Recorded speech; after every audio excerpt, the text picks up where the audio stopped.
가을 사경의 마지막 날인 오늘 이 시간에는 모세의 괴로움, 하나님의 위로라는 제목으로 하나님 말씀 증거하도록 하겠습니다.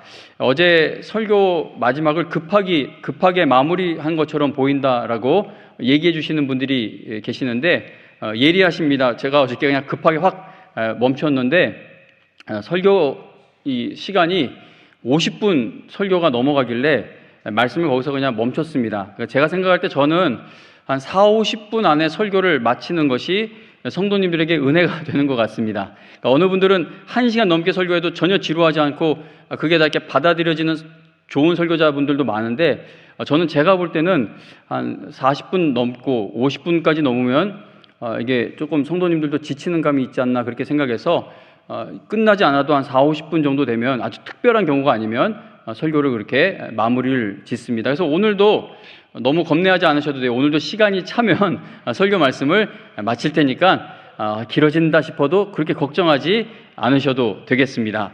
드려진 헌금 위해서 한 번 더 기도드리고 말씀 듣도록 하겠습니다. 하나님 아버지, 오늘도 이 밤에 일 마치고 또 식사도 못하고 오신 분들도 계십니다. 이 피곤한 시간에 하나님의 말씀으로 힘없고 회복되기를 간절히 바라며 위로받기를 바라며 이 자리에 모였습니다.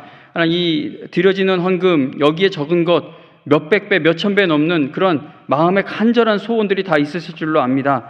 하나님, 우리의 마음을 아시는 하나님 아버지, 오늘도 하나님 앞에 나온 하나님의 자녀들 한 사람 한 사람 만져주시고 또 만나주셔서 하나님께서 주시는 위로의 은혜를 꼭 다 얻어 돌아가게 하여 주시옵소서. 예수님의 이름으로 기도합니다. 아멘. 우리를 괴롭히고 있는 일이 오래도록 해결되지 않고 있거나 또 앞으로도 해결될 기미가 보이지 않을 때 우리는 절망하게 됩니다. 그러니까 당하는 일이 아무리 어려워도요, 이게 한 저 정도 더 참으면, 이 정도 참으면 좀 이게 해결될 기미가 보인다. 어떤 탈출구가 예측되면 참을만 한데 이미 이 괴로움을 당한 지 오래되었고, 그리고 저 어디로 이게 빠져나갈 길이 보이지 않게 될 때 우리는 절망하게 됩니다. 나를 괴롭게 하는 문제가 해결되지 않으면 이제 그 괴로움이 내 삶을 주도해 가기 시작하고, 그리고 우울감이 내 감정을 지배하기 시작합니다. 근데 그 우울증을 우리가 많이 이야기하는데, 제가 저희 어머니 경우도 그렇고 제가 직접 이렇게 우울증 진단을 받아서 약을 드셔야 하는 분들 한 몇 명을 이렇게 만나고 상담은 아니지만 들어드리고 기도해 드린 적이 있는데, 근데 이게 우울증이 정말 무서운 게, 우리가 보통 나 우울해, 나 우울증 같아, 나 우울증이야 이렇게 이야기를 하는데, 근데 진짜 제가 만난 몇 명 되지 않지만 진짜 우울증 걸리신 분들을 보면 자기가 우울증 걸린지를 몰라요. 몸이 체중이 막 빠지거나 몸이 괴롭고 그래서 내가 왜 이러지 그래서 병원에 가보니까 의사가 약 먹지 않으면 큰일 나는 우울증이라는 진단이 내려집니다.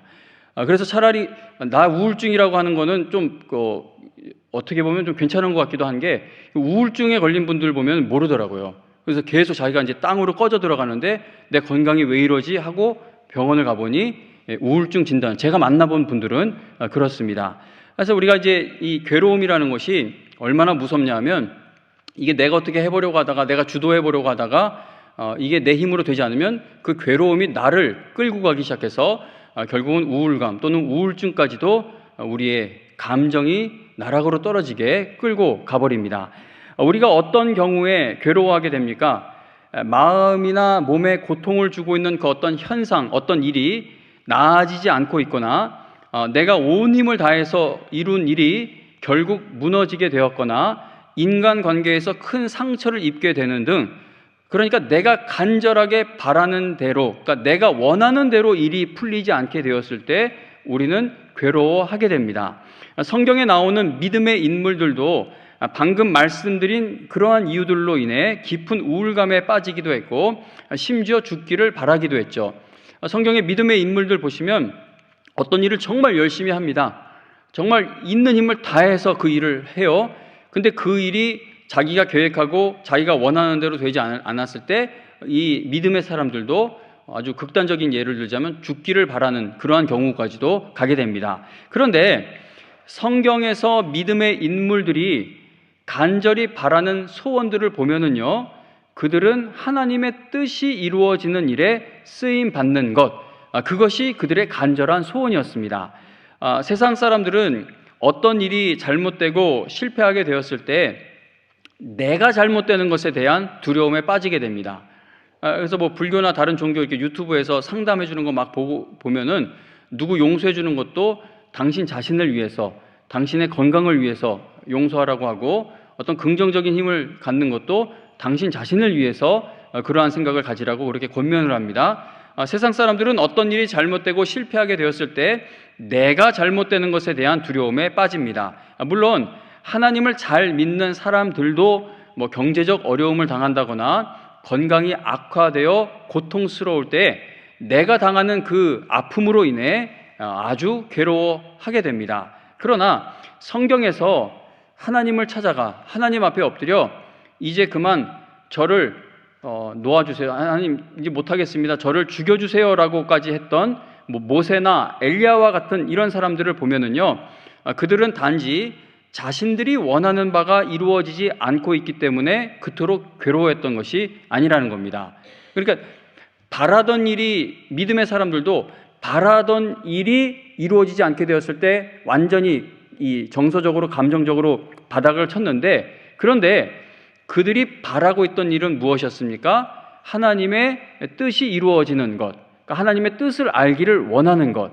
그래서 그들이 바라는 바라곤 하지만 더 엄밀히 말하자면 하나님의 뜻을 알기를 바라며 하나님의 뜻을 알지 못해서 그렇게 괴로워하게 되었다는 겁니다. 그래서 욥 같은 경우도 막 태어난 날을 저주하고 차라리 이 땅에 태어나지 않았으면 좋았을 거다, 막 그런 말을 막 험하게 한 것도 보면은 하나님에 대한 서운함이라고 할까요? 옆을 봐도 뒤를 봐도 지금까지 내 예배 다 받아주시던 분이 내가 가장 그분이 필요한데 그분이 계시질 않는 거예요. 그리고 친구들이라고는 와서 온갖 신학적인 그런 이야기로 자기를 너가 잘못한 게 있다고 지적을 하고, 그 상황에서 욥이 하나님을 찾느라고 그러한 괴로움을 토해내게 되는 겁니다. 이 아브라함, 모세, 욥, 다윗, 엘리야, 예레미야, 이사야, 마리아, 바울과 같은 믿음의 인물들은요, 하나님의 뜻을 깨닫기 힘들 때 매우 괴로워했다는 겁니다. 예를 더 들자면 사울 왕 같은 경우는요, 자기 권력을 다윗에게 빼앗기게 될까봐 아주 괴로워하는 심령이 되었습니다. 그러나 다윗은 자신에게 너무나도 악하게 구는 사울 왕을 어떻게 죽여버리지 못해서 괴로웠던 것이 아니라 악한 일을 당하고 있는 그 고난의 시간 속에서 하나님의 뜻이 이루어지기를 바라고 있었기 때문에 괴로웠다는 겁니다. 어제 살펴보았던 엘리야도 삶의 모든 의욕을 다 잃게 된 것이 내 욕심대로 어떤 일이 이루어지지 않고 있었기 때문이 아니라 하나님의 일에 쓰임받기에는 나는 안 되는구나, 나는 하나님이 바라시는 하나님의 그 뜻을 이루어드리기에는 아주 능력이 없는 사람이구나, 나는 안 되는구나, 너무나 부족한 자기 자신을 보며 아주 괴로워하게 된 것입니다. 오늘 살펴볼 모세도 마찬가지인데 히브리서 11장 24절 25절에 보면은 믿음으로 모세는 다 자란 후에 바로의 딸의 아들이라 불리는 것을 거부했습니다. 그는 잠시 죄의 쾌락을 즐기는 것보다 오히려 하나님의 백성과 함께 고난받기를 더 좋아했습니다 라고 모세의 삶을 평가합니다. 모세는 하나님의 부르심을 완강히 거절하는 모습을 보였고요, 또 하나님을 원망하는 모습도 보여주었고, 또 하나님께 당장 나 좀 죽여달라고 그런 것을 구하는 모습까지도 보이게 됩니다. 자, 모세의 마음이 그렇게까지 괴로웠던 것은 자기가 원하는 바가 이루어지지 않고 있었기 때문이 아니었죠. 근데 이게 또 어떤 면에서는 그게 맞는 말이기도 해요. 그죠? 모세가 그 하나님 앞에 원망하고 나 죽여달라고까지 한 것은 어떤 면에서는 자기가 원하는 것이 이루어지지 않고 있었기 때문인 것은 맞기도 합니다. 그러나 모세가 자기의 생명을 바쳐서라도 그렇게 꼭 이루어지기를 원하고 있던 것은 무엇이었습니까? 그러니까 하나님의 백성에게 하나님의 뜻이 이루어지게 되는 것이었습니다. 모세는 자기가 힘이 있는 지도자가 되지 못해서 괴로워했다거나 그 가봤자 내가 왕과 같은 지도자가 되지 못할 것이기 때문에 괴로워했다거나 자신이 인정받기 위해서 괴로워했다거나 감히 나에게 돌을 던지려고 하는 반역 일으키고 있는 그 백성들, 그 세력을 제거하지 못해 그렇게 괴로워했던 것이 아니었습니다. 모세는 하나님께서 택하신 이 백성에게 꼭 이루어져야 하는 일이 있는데 나도 그러니까 모세 자신도 하나님이 이 백성에게 이루시려고 하는 일이 꼭 이루어지기를 보고 싶은데 하나님께 택함받은 이스라엘 백성이 하나님께 순종해서 그들이 꼭 받아야만 하는 그 복과 은혜가 있는데 이 백성이 하나님을 거부하고 있는 것이 너무나도 속상하고 괴로웠던 것입니다. 그래서 모세는 하나님께 나를 차라리 죽여달라는 말까지도 하게 된 것이죠. 하나님은 우리의 마음을 보십니다. 우리가 어떤 일을 하거나 어떤 말을 하였을 때 우리가 어떤 동기에서 그러한 모습을 보이는 것인지 아주 중요하게 여기십니다. 하나님은 우리 마음을 알고 또 우리 마음을 보시기 때문에 모세가 거친 표현을 사용하면서 기도했을 때 그 기도를 들어주신 것이죠. 근데 만약에 모세가 막 하나님 원망하고 하나님 못 믿겠다는 식으로 얘기를 하고 차라리 죽여달라는 그 마음의 동기가 나 왜 바로보다 더 높은 자리에 안 올려주세요? 나 왜 내가 이 백성이 이끄는데 왜 애굽보다 더 부자로 안 만들어주세요? 나 왜 자꾸 저놈들이 이렇게 개기는데 쟤네들 이렇게 확 밟아버릴 만한 그러한 나를 돕는 자를 안 일으켜주시는 거예요. 그런 동기로 나 죽여달라고 그러고 그런 말을 했다면 하나님께서 아마 모세를 아주 호되게 야단을 치셨을 겁니다. 그런데 하나님은 모세가 어떠한 이유로 그렇게까지 마음이 괴로워하는지를 알고 계셨던 거예요. 모세도 하나님이 그 원하시는 바가 무엇인지 알고 있기 때문에 그걸 이루어드리고 싶은데 지금 이 나타나고 있는 모습들이 그렇지 못하니까 그게 속상해서 하나님 앞에 그 아픈 마음을 이야기하는 그 기도를 하나님이 들어주신 겁니다. 더 예를 들면 민수기 11장에 보면은 이스라엘 백성들이 맨날 매일 만나만 먹는 것이 너무나 지겹다고 고기도 먹고 싶다는 것을 이유로 해서 각기 장막문에서 울게 됩니다. 대단하죠? 이걸 가지고 다 장막문에서 우는데 애 키우는 입장에선 정말 꼴보기 싫. 이거 마트 가서 사달라고 바닥에 뒹구는 애들 보셨어요? 그것만큼 진짜 그 내 자식이라도 때릴 마음이 막 올라오죠. 근데 이스라엘 백성들이 만나 하나님이 매일같이 내려주시는 그 은혜를 하찮게 여기면서 우리 고기는 왜 안 주냐고 하며 각기 장막문에서 울게 됩니다. 하나님이 베푸시는 그 놀라운 은혜 가운데 있었음에도 불구하고 여전히 신앙의 변화가 전혀 없어 보이는 그 백성들을 보며 모세가 마음이 많이 상하게 됩니다. 그냥 고기 달라는 것 때문에 마음이 상했다기보다는 이 백성이 하나님의 놀라운 은혜로 출애굽했는데 홍해가 갈라지고 그 마른 땅처럼 걸었는데 아니 하나님이 10가지 재앙을 내리는 것도 봤는데 10가지 재앙 내릴 때 이 하나님이 택한 이 백성들은 하나도 그 해를 당하지 않았는데 근데 여전히 이 모습을 보이니까 모세가 이 마음이 속상한 거예요. 그래서 민수기 11장 13절부터 15절에 보면 모세가 하나님께 하나님 제가 고기를 어디서 구해서 이 백성에게 줄 수 있겠습니까? 저들이 저를 보고 우리에게 고기를 주어 먹게 하라고 울어댑니다. 저 혼자만으로는 이 모든 백성을 감당할 수가 없습니다. 그들이 제게는 너무 벅찹니다.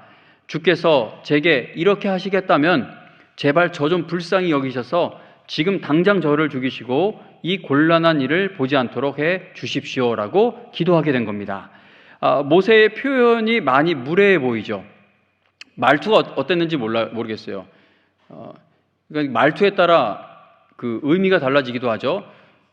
지금 당장 저를 죽여달라는 얘기도 나 죽여 이렇게 하는 거랑 하나님 못하겠어요. 저를 차라리 죽여주세요 라고 하는 거하고는 같은 말이라도 그 의미가 달라지는데 근데 어떤 말투로 했던 어쨌든 지금 민수기 11장에서 모세가 하나님 앞에 그 말씀드리는 이 기도 내용은 좀 표현이 많이 무례해 보이는 것은 사실입니다. 그런데 하나님은 이 모세의 기도를 하나도 지적하지 않으시고 야 내가 응답하기 전에 일단 너 기도부터 좀 고치자.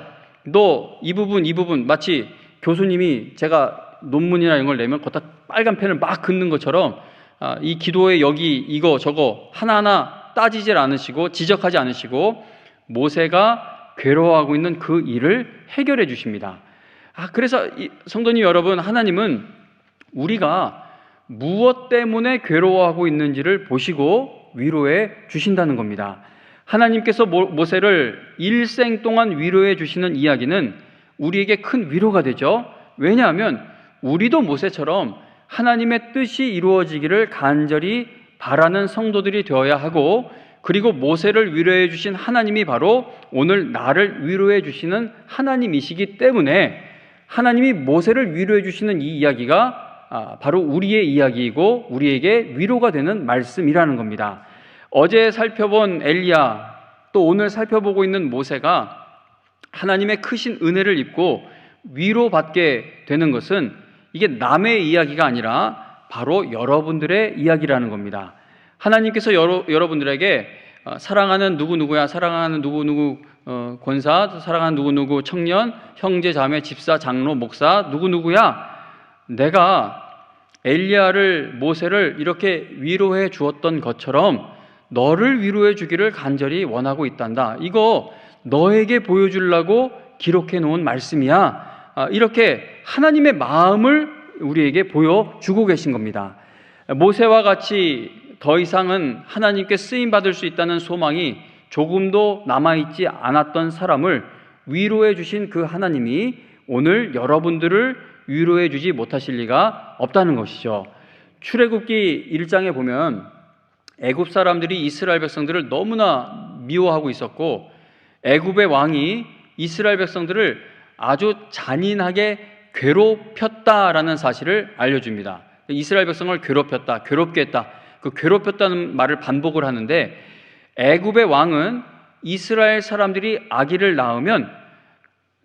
낳았을 때 그 아기가 아들이면 바로 그 자리에서 아기를 죽여버리게 했을 정도로 이스라엘 백성을 괴롭혔습니다. 자꾸 이스라엘 자손 인구수가 느니까 남자애가 태어나면 다 죽인 겁니다. 모세는 하나님의 백성이 이렇게 너무나 끔찍하고 너무나 괴로운 일을 당하는 그러한 시기에 태어나게 됩니다. 애굽의 왕이 이스라엘 사람들이 낳는 아기들 중에 남자 아기는 다 죽이라고 하였기 때문에 이제 아기 모세도 목숨이 위협받는 상황에 있게 됩니다. 모세의 엄마는 이제 어쩔 수 없이 아기를 더 숨겨놓을 수가 없으니까 아기 모세를 갈대 상자에 담아서 나일 강둑을 따라 나 있는 갈대 사이에 두게 됩니다. 애들 많아 보니까 이렇게 강을 타고 막 가는데, 성경에 보면 나일 강둑을 따라 있는 갈대 사이에 이렇게 뒀지, 그 큰 강에서 이렇게 악어 있고 새가 있고 그런 것 같지는 않습니다. 그 피라미드도 이미 이스라엘 백성들이 노동하고 있을 때는 아마 피라미드도 이미 지어져 있지 않았을까 그렇게 생각됩니다. 그래서 어떤 이 성경 이야기를 만화나 영화로 이렇게 제작해서 보일 때 우리가 좀 성경 공부를 부모님들이 더 많이 해서 아이들에게 좀 성경하고 다른 부분은 설명해 줄 수 있으면 좋겠다라는 생각을 해봅니다. 자, 어쨌든 모세 엄마가 어쩔 수 없이 아기 모세를 갈대 상자에 담아 나일 강둑을 따라 나 있는 그 갈대 사이에 둡니다. 그리고 마침 그곳에 목욕을 하러 나왔던 바로의 딸이 그 갈대 상자를 발견하죠. 자, 바로의 딸은 갈대 상자 안에서 울고 있는 아기 모세를 어떻게 보았다고 합니까? 불쌍히 여겨서 자신의 아들로 입양하게 됩니다. 물론 모세 엄마가 데리고 가서 젖도 먹이고 그렇게 어느 정도 기간이 있긴 했지만 어쨌든 이 아기를, 모세를 아들로 입양합니다.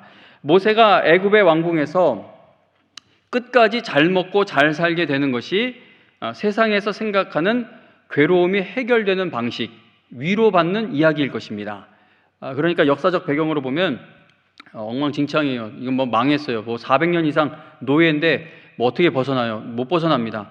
그런데 믿음의 엄마가 아기를 끝까지 지키다가 믿음으로 강가에다가 띄워보냈더니 하나님이 바로 왕의 딸, 그 공주가 아기를 보게 해서 왕궁에서 자라서 그 왕궁에서 아주 믿음의 사람으로 잘 먹고 잘 살았다. 그러면 이게 괴로움에서 벗어난 이야기고, 또 하나님이 이렇게 위로해 주시는구나, 복을 주시는구나, 그게 이제 세상의 관점이 아닐까 저는 생각을 해봅니다. 그러나 여러분들이 모세 이야기를 잘 아시듯이 모세는 40세의 나이에 이제 애굽에서 급히 도망 나오게 됩니다. 모세가 자기 동족을 괴롭히는 애굽 사람을 쳐 죽이고 모래 속에 감추었죠. 그런데 그 일을 바로가 알게 돼요. 그러니까 이제 바로가 모세가 애굽 사람을 죽였다라는 이야기, 그것도 자기하고 같은 동족 사람을 편들기 위해 이제 죽였다, 뭐 이런 저런 얘기를 들었겠죠. 그 이야기를 알고 나서 모세를 잡아다가 죽여버리려고 하니까 모세가 목숨을 건지기 위해서 이제 애굽에서 급히 도망 나오게 됩니다. 모세는 미디안 땅으로 피신했는데 그곳에서 미디안 제사장의 딸과 결혼을 하죠. 그리고 이제 모세는 장인 어른의 양떼를 치면서 그렇게 10년, 20년, 30년 그렇게 가축을 돌보며, 자기 재산도 없어요. 장인 어른 양떼 치면서 그렇게 늙어갑니다. 모세가 80살 되었을 때 그가 광야에서 양떼를 돌보다 불이 붙어 있는 떨기나무를 발견하는데 그 나무에 가까이 가보았더니 하나님께서 모세를 찾아와 주신 것이었습니다. 하나님께서 모세를 위로해 주시는 이 과정을 생각해 보시기 바랍니다.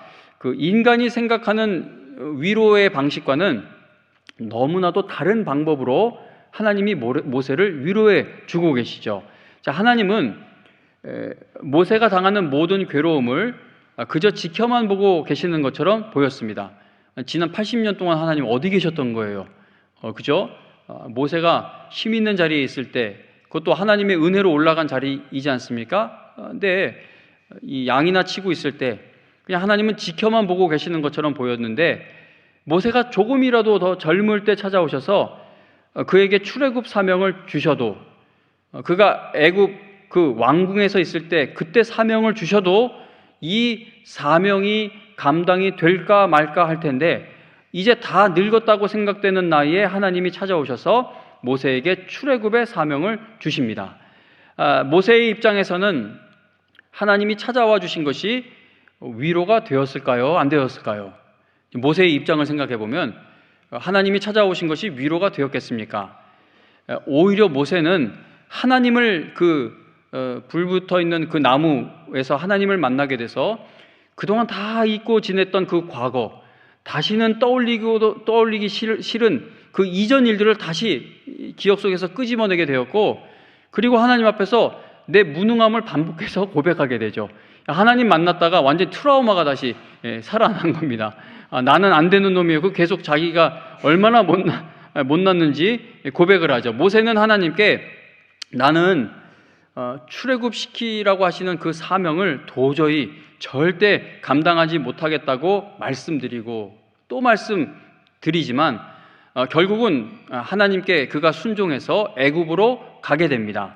그런데 모세가 예상했던 것처럼, 모세가 하나님 앞에 이거 안 될 일이라고 말씀을 드렸던 것처럼 이스라엘 백성들은 지난 40년 동안 변한 것이 하나 없어 보였습니다.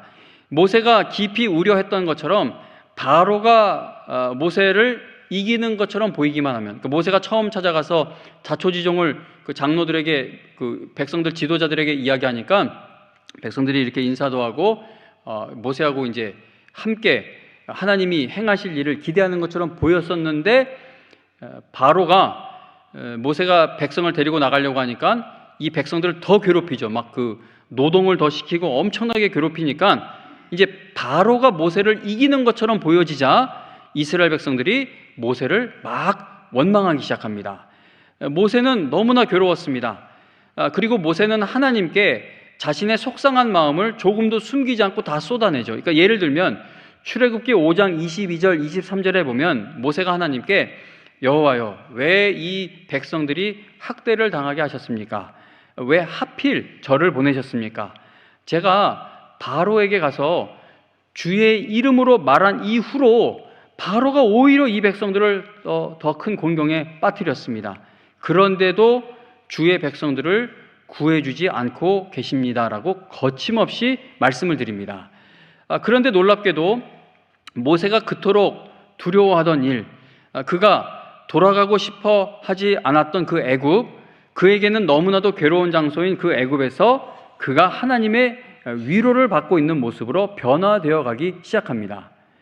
그러니까 우리가 막 전도주일 이런 거 하고 하면 막 온갖 그 사람들에게 하나님 믿으면 하나님이 어떻게 위로해 주시는지를 이야기해 줘야 한다면 계속 좋은 일 통해서 우리가 위로받는다고 얘기를 해줘야 하잖아요.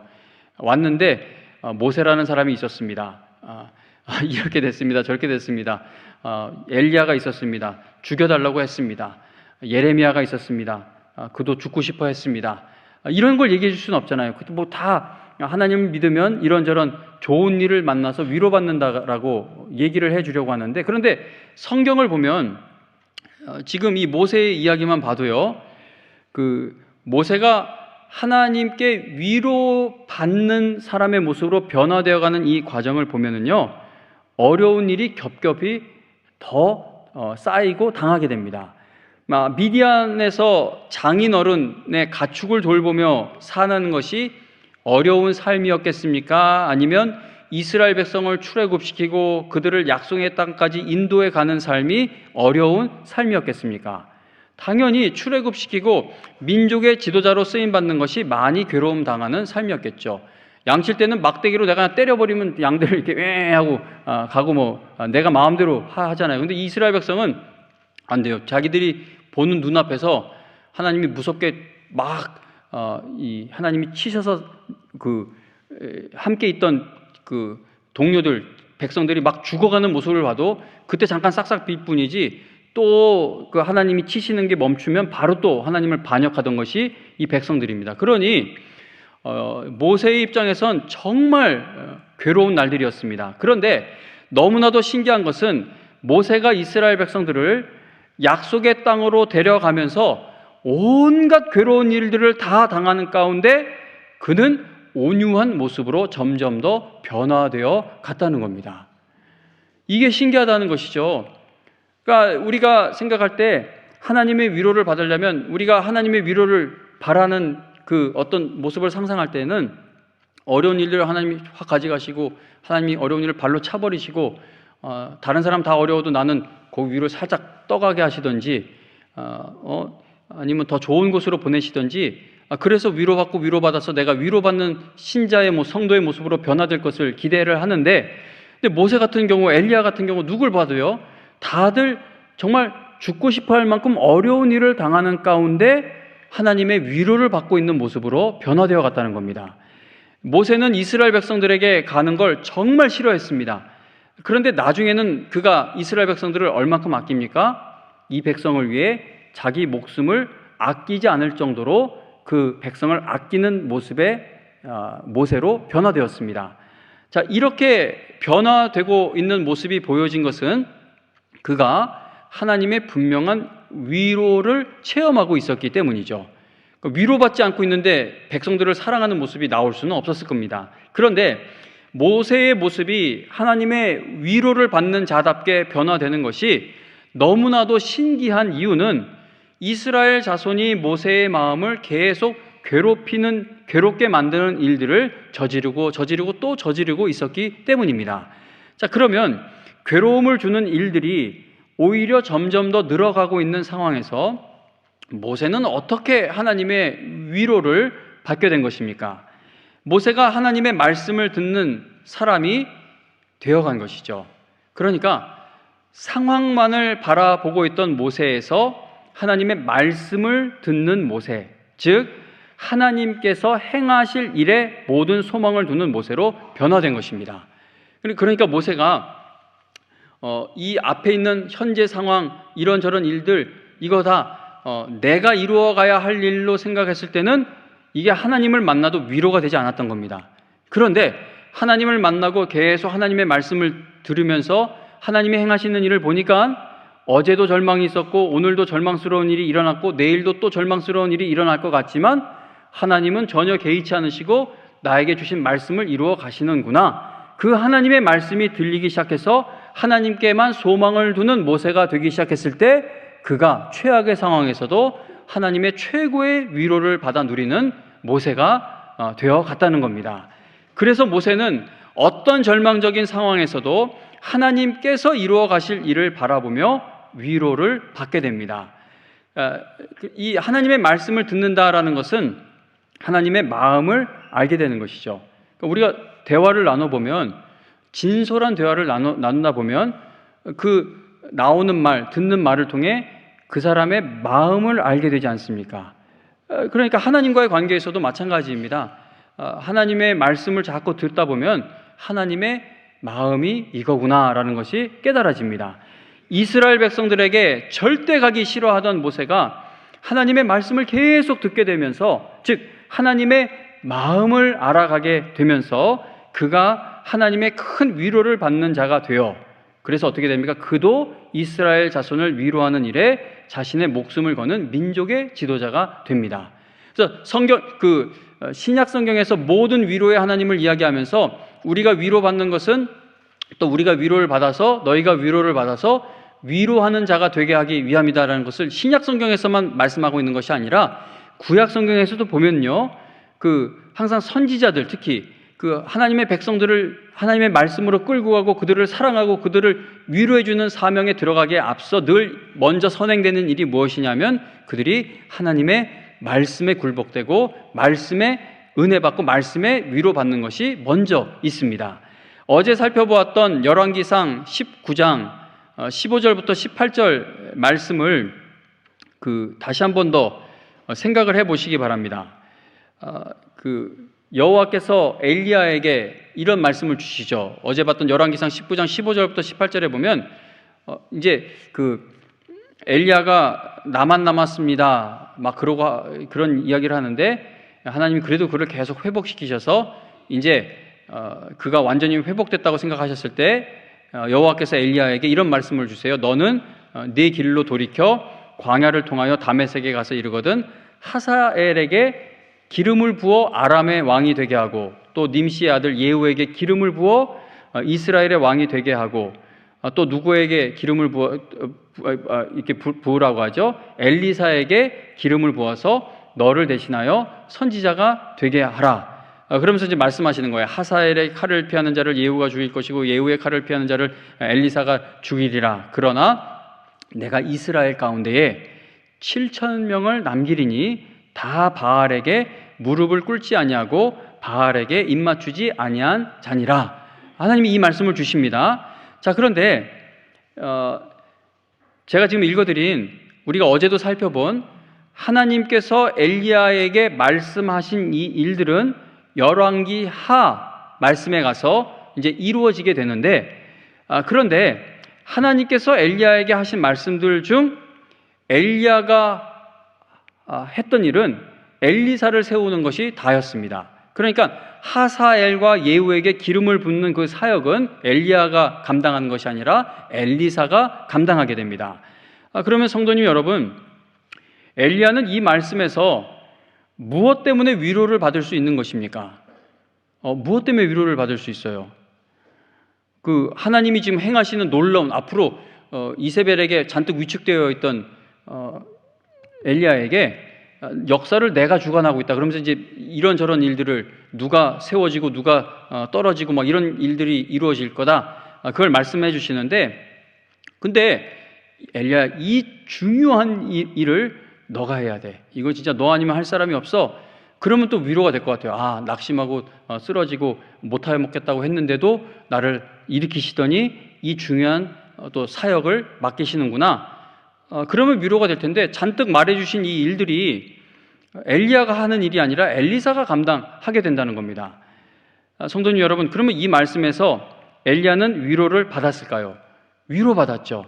왜냐하면 하나님의 말씀이 계속해서 이루어져 간다는 사실에 큰 위로를 받았을 것입니다. 7,000명의 심령이 변화되는 일, 7,000명을 남겨두신다고 하셨는데, 그 7,000명의 심령의 변화가 일어나는 일은 엘리야, 네가 절대 할 수 없는 일인데, 또 봤지? 850대 1로 싸워서 해도 안 돼. 850대 1로 싸워도 아합이나 이세벨 같은 그 인간 하나, 그 마음도 바뀌지 않는 게 인간들이, 이 사람인데, 7,000명의 심령이 변화되는 것은 네가 절대 할 수 없는 일인데, 너가 생각할 때는 보잘것없다고 생각할지 모르지만 너의 그 사역으로 이루어지게 될 일이다라고 하나님께서 말씀해 주고 계신 겁니다.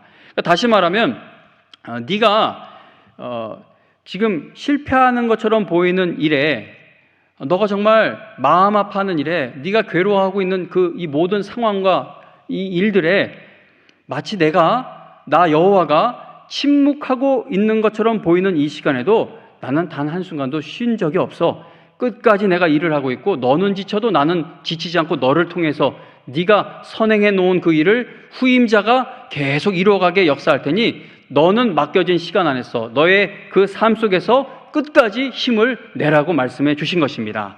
아무리 이세벨이 득세하는 세상처럼 보여도 내가 7,000명을 남긴다는 것이죠. 너는 이후의 일을 다 못 보아도 너가 세우는 엘리사라는 후계자를 통해 나는 반드시 너에게 준 이 말씀을 내가 이루어 갈 것이다. 그러니 엘리야가 얼마나 큰 위로를 받았겠습니까? 모세의 소망은 무엇이었을까요? 우리의 꿈에도 소원은 통일 우리 옛날 그런 노래가 있는데, 모세의 소망, 모세의 간절한 바람, 모세가 정말 원하는 거, 가나안으로, 약속의 땅으로 들어가는 것이죠. 신명기 3장 25절에 보면 모세는 자신이 하나님께 나를 건너가게 하사 요단 저쪽에 있는 아름다운 땅, 아름다운 산과 레바논을 보게 하옵소서라고 그렇게 간구했다는 사실을 이스라엘 백성들에게 알려줍니다. 모세, 이게 그러니까 인간적인 측면에서 보면 정말 짠해요. 못 들어가게 되는데 하나님 앞에, 하나님 나 저 약속의 땅 한 번이라도 들어가서 좀 보게 해달라고 간구했습니다. 그런데 하나님께서 모세에게 그것으로 충분하니까 이 문제에 대해 내게 더는 말하지 말아라라고 그렇게 응답을 하십니다. 하나님께서 모세에게 더는 말하지 마라, 다시는 말하지 말라고 하신 것을 보면 모세가 한 번만 기도했던 것이 아니라 아마 여러 번 간구했던 것은 아닐까 생각해 봅니다. 좀 차갑게 느껴지잖아요. 더는 말하지 말라고 해요. 그만큼 모세는 가나안 땅으로 들어가는 것이 그의 간절한 소원이었습니다. 그런데 오늘 읽은 신명기 34장 1절부터 7절에 보면은 하나님께서 모세에게 그 땅을 보여주시죠. 또다시 아까 읽었지만 한 번 더 읽어보면 신명기 34장 1절부터 7절에 보면은요, 모세가 모압 평지에서 느보산에 올라가, 그리고 이제 쭉 이어지는 말씀이 여리고 맞은편 어디에 또 이름에 여호와께서 길앗 온 땅을 단까지 1절 마지막에 보면 보이시고, 그리고 또 3절 마지막 부분에 보면 여기저기 어느 땅 골짜기 평지를 소알까지 보이시고, 다 보여주시고 4절에서 여호와께서 그에게 이르시되 이는 내가 아브라함과 이삭과 야곱에게 맹세하여 그의 후손에게 주리라 한 땅이라. 그러시면서 하시는 말씀이 내가 네 눈으로 보게 하였거니와, 그리고 하시는 말씀 너는 그리로 건너가지 못하리라 하시매, 이에 여호와의 종 모세가 여호와의 말씀대로 모압 땅에서 죽어 벳볼 맞은편 모압 땅에 있는 골짜기에 장사되었고, 또 오늘까지 그의 묻힌 곳을 아는 자가 없다고 하면서 7절에 보면 모세가 죽을 때 나이 120세였으나 그의 눈이 흐리지 아니하였고 기력이 쇠하지 아니하였다라고 말씀합니다. 자, 성도님 여러분, 하나님께서 모세가 이제 이 땅에서 삶을 마치기 전에 그에게 보여주신 이 일, 지금 이 신명기 34장 1절부터 7절에 기록된 이 일로 인해 모세가 위로를 받았을까요? 안 받았을까요? 아니, 들어가게 하실 것도 아닌데 왜 보여줘요? 그죠? 진짜 짜증나게.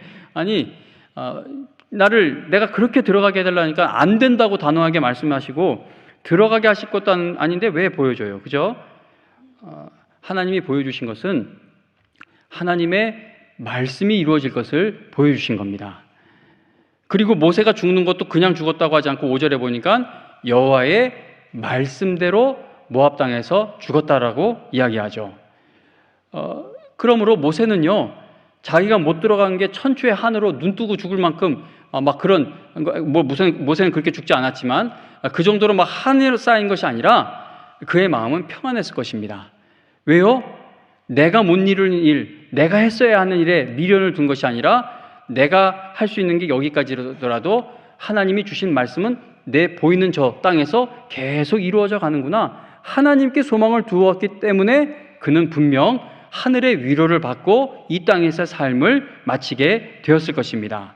그래서 성도님 여러분, 이 성도의 삶은요, 하나님의 말씀으로 위로받는 것이 성도의 삶입니다. 우리 10여 년 전에 교회 이제 막 어렵게 됐을 때, 결국 이제 원로 목사님 그 주일 오후 예배 때 여기 올라오셔서 이제 말씀을 하시고 이제 강단에서 이제 내려가셨죠. 그 이후로 제가 교회에 없을 때 한 두어 번 정도 더 오후 예배인지 오전 예배인지 서셨던 것 같은데, 근데 어쨌든 그 당시 제가 그 원로 목사님 걸어 들어오시는 거 보면서 펑펑 운 게, 사람들이 아이고 아버지가 저렇게 돼서 우는 거야. 그게 아니에요. 이 하나님이 교회를 그냥 하나님 말씀대로 묵묵히 그냥 버티고 있었더니 그 느린 가운데에도 하나님의 정확하신 계획대로 이루어져 가는 걸 보면서 이제 육신의 아버지에게 일어난 일이면은 울음이 나오는 게 아니라 막 분통이 터질 수도 있는 것이죠. 일을 왜 이렇게 만들어놨어? 막 그러고 막 온갖 화가 날 수도 있는데, 근데 하나님의 은혜가 벅차서 여기에 앉아서 펑펑 울었습니다. 그리고 이제 원로 목사님 이런저런 말씀을 전하시고, 근데 원로 목사님이 이 교회가 더 커질 수도 있는데 뭐 주차장 저걸로는 힘들 것 같고 좀 약간 부정적인 이야기를, 평생 긍정적인 얘기를 하시다가 왜 막판에 돌아오셔서, 제가 강대상에서 일단 말씀이 나갈 때는요, 그게 이단적인 말씀이 아닌 이상 어떤 내 신념, 내 어떤 그 신학 이거하고 좀 반대되는 말씀이라도 일단 하나님이 여기 서게 하셔서 나오는 말씀은 내 기분이 나빠도요, 그거 정말 중요하게 듣습니다. 그래서 제가 그 말씀을 하시고 나서 내려가셨는데 앞으로 또다시 강단에 서실 것 같지도 않고 또 서게 하실 것도 불가능해 보였어요. 그래서 제가 그때부터 이제 기도한 겁니다. 하나님, 저 마지막에 한 저 말을 어떻게든 뒤집어야겠는데 이 교회 어느 곳에서 원로 목사님 설교하시려고 할 것 같지 않습니다. 이제 그렇게 기도하던 중에 다행히 금요기도회 설교를 살짝 부탁드렸더니 금요기도회 설교를 하러 오셨어요. 이제 지금 성가대 예배실 아주 초라하죠. 그때 막 교회가 그러니 뭐 사람이 몇 명이나 모이겠습니까? 했는데 그래도 뭐 저기 우리 장로님 권사님 그때 제 기억해요. 왜냐하면 감사했던 게 그래도 당회 대표로 우리 장로님 오셨고 권사님 대표로 우리 권사님 오셨구나. 그래서 하는데 그때 한 2번인가 3번 설교하시는데 드디어 오늘이 마지막 설교구나라는 것이 느껴져서 막 적었던 게 이 거의 10여 년 전인데 이거 잊어버리면 안 돼. 이거 나중에 여러분들에게 한번 결정적일 때 전해야 할 말씀인데, 이 데살로니가 전서 말씀 5장 말씀을 가지고 목회자와 나와 목회자의 관계, 그리고 나와 성도와의 관계, 또 하나님과 나와의 관계. 그래서 이 목회자와 성도들에게 얘기하시는 거죠. 뭐 목회자와 성도의 관계, 나와 또 나와 다른 교우와의 관계, 하나님과 나와의 관계, 항상 기뻐해야 된다, 쉬지 말고 기도해야 한다, 범사에 감사해야 한다, 이렇게 하시면서 이 교회는 잘 될 거라고 말씀하시는 거예요. 그래서 아멘하고 이걸 이 필기도 느린데 이걸 붙들고 그때 받은 큰 위로를 하나님 나에게 이 확신을 주신 말씀, 나에게 큰 은혜를 주신 말씀을 놓지 않고 이거 붙들고 다니는 겁니다. 성도님 여러분, 우리는 어디서 위로를 받냐? 만약에 그 당시 누가 뭐 몇십억 헌금을 하셨다면 그것도 위로가 될 수 있겠지만 성도의 삶은 그렇지 않아요. 늘 붙들 말씀이 있을 때 환경을 초월하는 하나님의 위로를 발견하게 되는 겁니다. 엘리야가 그랬고 모세가 그랬고 다윗이 그랬고 다니엘이 그랬고 예레미야가 그랬고 노아가 그랬고 아브라함이 그랬고 바울이 그러했고 베드로가 그러했고 성경의 인물들을 다 보세요. 세상 것 다 읽는 그 처참한 자리에 있지만 성경 맨 마지막 요한계시록에서도 보면 그 80이에요 90이에요 요한 그 늙은 나이에 유배되어서 이제는 인생 끝났다고, 그리고 자기 동료 사도들은 다 죽었어요. 처참하게 죽었어요. 그런데 하나님이 그에게 이 역사의 결말을 알려주는 계시록 말씀을 주시니까 그가 유배지에서 나중에 나와서 또 사역 현장에 끝까지 하나님께 쓰임받다 하늘나라로 가게 됩니다. 성도님 여러분, 저는 간절하게 기도합니다. 저는 서재학 장로님 아직도 병원에 계시는데 새벽에 기도해요. 하나님이 허락만 하시면, 하나님이 일으키시면 예배당에서 그래도 한 번은 더 볼 수도 있는 거 아니겠습니까? 그렇게 기도를 합니다. 그런데 성도님 여러분, 그게 육체의 건강이 되돌아오는 것으로 변화가 일어나냐? 그걸로도 변화가 일어나긴 하죠. 그러나 제가 엄마 뱃속에서부터 교회를 다녀봤는데, 엄마 뱃속에서 받는 어떤 일이 있었는지 알지 못하겠지만 평생 이 교회에서 이 잔뼈가 굵어요, 통뼈가 굵어요, 잔뼈가 굵어요, 뭐 하여튼 그렇게 자라온 입장에서 보면 하나님의 말씀을 붙드는 것을 능가하는 위로는 없어요. 이거는 정말입니다. 그래서 성도님 여러분, 여러분들을 괴롭히는 일이 내일 해결이 될까요? 안 될까요? 몰라요. 그걸 어떻게 알아요? 그죠? 이번에 그 마약 사건 일어났는데, 그 유명한 남자 배우 그 마약 사건. 근데 그 예전에 어떤 그 점쟁이가 그걸 예언 비슷하게 했더라고요. 그걸 뭐 수갑 찬 모습이 보였다고. 하여튼 뭐 그런 걸 했어요. 그래서 이제 막 언론사에서 그 사람을 찾는 거예요. 왜냐면 너무 그 용하잖아요. 맞힌 것 완전히 거의 정확하게 맞힌 것 같아서 막 찾아다녔더니 그 예언하고 아시네요. 예언하고 1년 후에 죽었대요. 성도님 여러분, 내일 일을 누가 알아요? 내일 일은 몰라요. 하나님을 믿어도 마찬가지입니다. 모르죠, 우리가. 그러나 한 가지 확실한 것은 내일 최악의 상황이 벌어지든, 저 하마스가 이스라엘을 어느 날 느닷없이 폭격을 가한 것처럼 저 북한 김정은이가 획 돌아서 내일 어떤 미사일을 쏘든 뭐 어떤 최악의 상황이 벌어진다 하더라도 여러분들이 하나님의 말씀을 붙들고 있으면, 여러분 중심에 오늘도 붙들고 있는 그 말씀이 있다면 내일 최악의 날이 와도 여러분들은 최고의 위로를 누리며 끝까지 나아갈 수 있다는 겁니다. 정정숙 씨라는 분이 한 뭐 5분, 10분 더 길어지더라도 그냥 준비한 거 요거 정도는 더 읽도록 하겠습니다. 정정숙 씨라는 분이 8년 동안 투병 생활을 하다가 하늘나라로 간 남편의 이야기를 기록한 아빠의 선물이라는 책에 이러한 이야기가 나옵니다. 제가 이거 순복음교회 이영훈 목사님 설교에서 들었던 이야기 같은데, 어쨌든 아빠의 선물이라는 그 책에서 정숙 씨가 이런 이야기를 들려줍니다. 부부가 미국에 유학을 갔어요. 그리고 고생 끝에 10년 만에 공부를 다 마칩니다. 그런데 목사인 남편이 마지막 논문 정리하는데 어느 날 책을 들다가 책을 떨어뜨립니다. 손에 이제 힘이 없어진 거예요. 이상하다. 내가 스트레스를 많이 받아서 그런가, 그렇게 생각하면서 지나갔는데 점점 힘이 빠지더니 나중에는 종이 하나 들 수가 없게 되었습니다. 오른손이 그러더니 왼손마저 힘이 빠졌어요. 그래서 병원에 가서 검사를 받아봤더니 근위 축증, 즉 루게릭 병에 걸렸다라는 진단을 받습니다. 자, 루게릭 병은 근육이 녹아서 없어지는 병이죠. 이 병에 걸리면 약도 없고 치료 방법도 없어 견딜 수 있는 만큼만 견디다가 세상을 떠나게 됩니다. 대부분의 사람들이 뭐 5년을 넘기지 못하고 죽는다는 그런 말도 있습니다. 이제 죽음과 싸움이 시작된 것이죠. 하나님 목사로 불러놓으시고 박사학위까지 다 받게 해놓고 지금 데려가시면 어떻게 합니까? 라고 항변할 수도 있는 그런 상황입니다. 그러나 목사님은 불평하는 대신 하나님께 감사드리기 시작했습니다. 온 몸이 굳어져 가면서도 감사하고 또 감사하면서 무려 8년을 투병 생활을 하게 됩니다. 그러나 8년이 지나면서 죽음이 다가오고 있는 것을 이제 감지하게 돼요. 그래서 목사님이 죽기 전에 사모에게, 부인에게 편지를 남기고 15살 된 아들에게 편지 남기고 9살 된 딸에게 편지를 남기는데, 편지 한 부분이 이렇습니다. 아빠는 세상을 떠나지만 결코 떠나시지 않으시는 하나님 아버지께 너희를 맡기고 이만 너희 곁을 떠나련다. 하나님을 영원한 아버지로 삼고 그분을 바라보고 그분만 의지하고 그분의 뜻에 따라 인생의 중요한 결정을 내리며 하나님이 기뻐하시는 멋진 자녀로 살다가 나중에 천국에서 만나자.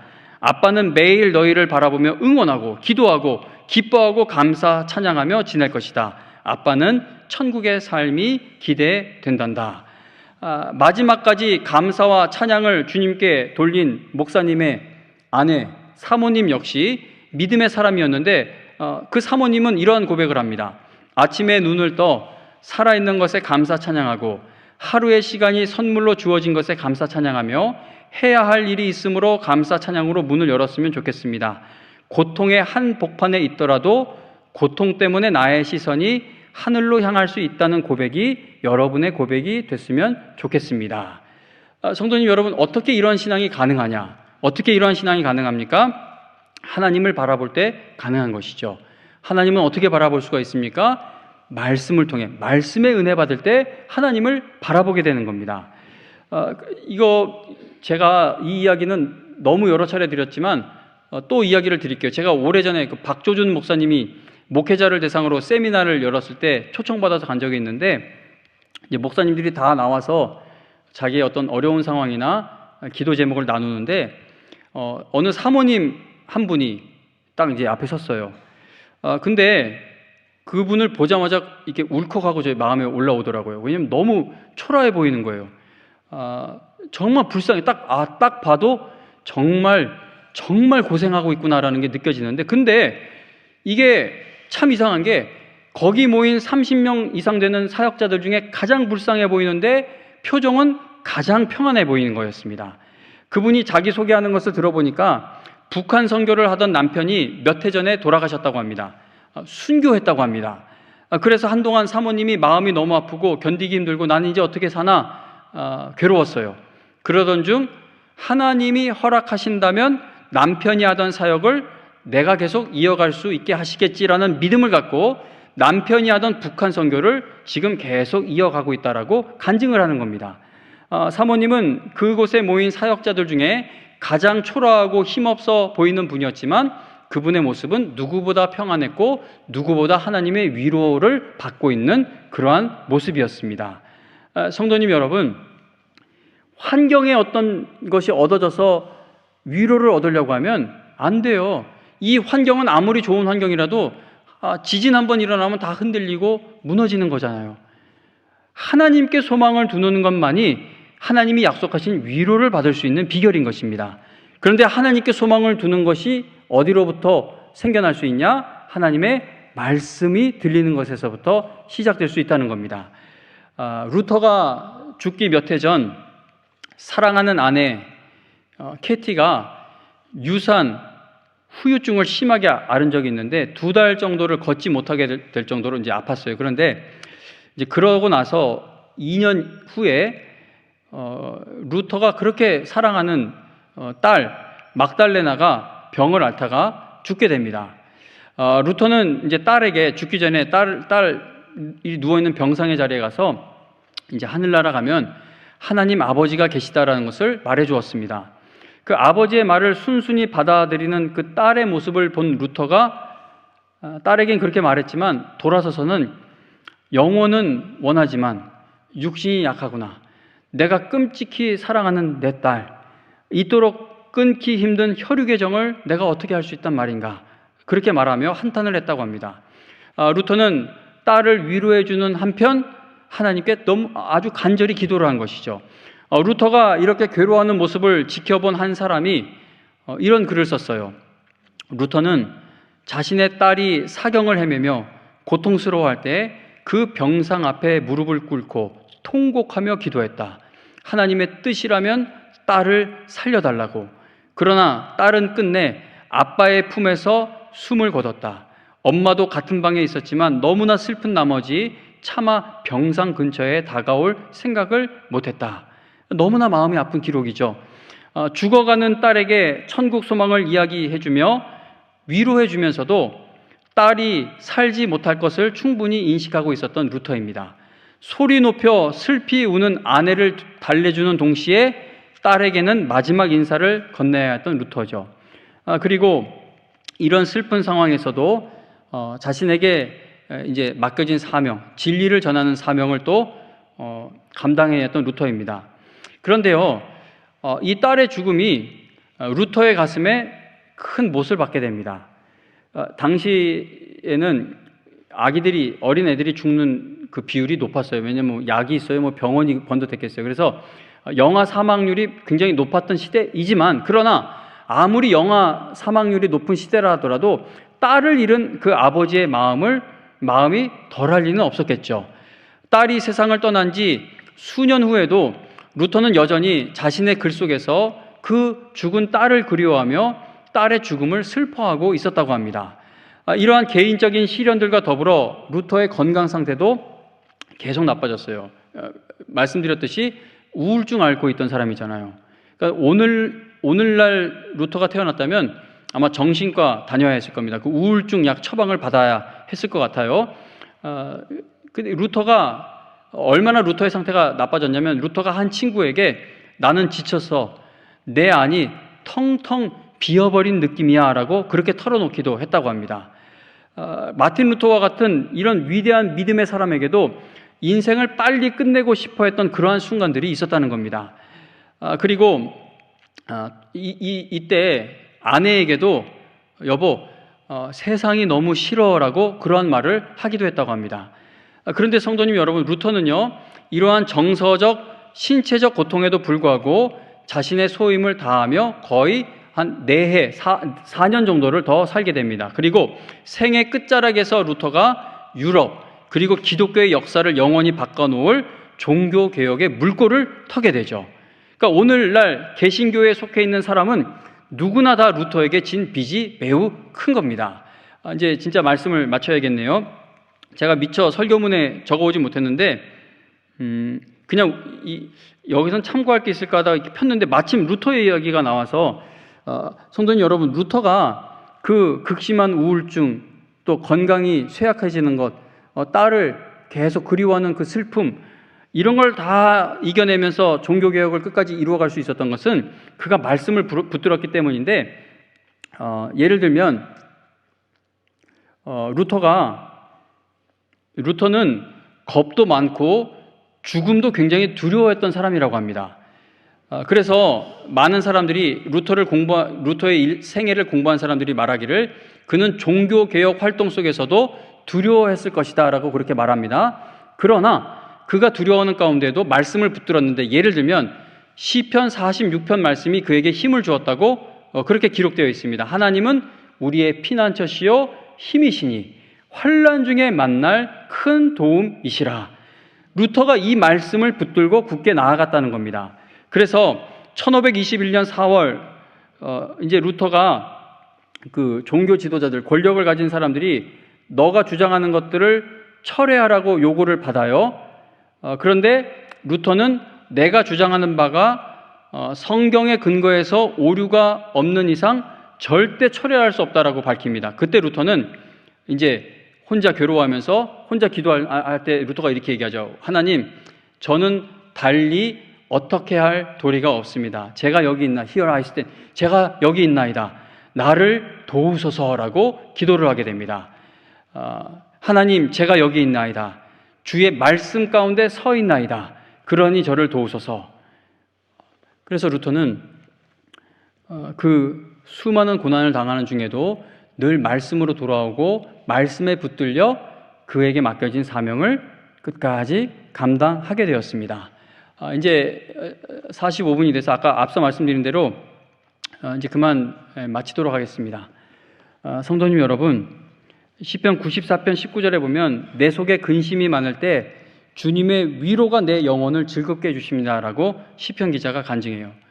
내 속에 근심이 많을 때 하나님, 이것 정도는 이루어 주셔야, 저것 정도는 나에게 주셔야 내 영혼이 위로받을 수 있지 않겠습니까? 즐거워질 수 있지 않겠습니까? 그렇게 말하잖아요. 내 속에 근심이 많을 때, 죽을 일이 쌓여 있을 때 주님의 위로가 내 영혼을 즐겁게 해주십니다라고 시편 기자가 간증하는데, 이건 모든 성경의 믿음의 인물들의 간증인 것이죠. 이러한 놀라운 신앙의 고백이 여러분과 저의 간증이 되기를 바랍니다. 제가 뭐 더 길게 하는 것보다 또 이렇게 남겨놓으면 또 나중에 주일 예배 때나 또 제가 가지고 나오게 됩니다. 제가 하나 더 좀 말씀드리고 싶었던 건 어제 살펴봤던 엘리야나 모세나 이 모든 사람들이 그 하나님의 위로를 받는 과정에 그 말씀이 중요하고, 또 하나 절대 빼놓을 수 없는 게 기도예요. 그 우울증에 빠졌던 모든 그 성경의 인물들 다 보면 그걸 다 하나님 앞에 가지고 나아가죠. 그러니까 기도의 자리를 지키지 않고는 하나님의 위로를 받지 못합니다. 그러니까 말씀 기도, 이게 양 날개처럼 균형을 이루어 가야 한다는 것이죠. 자, 여러분 모두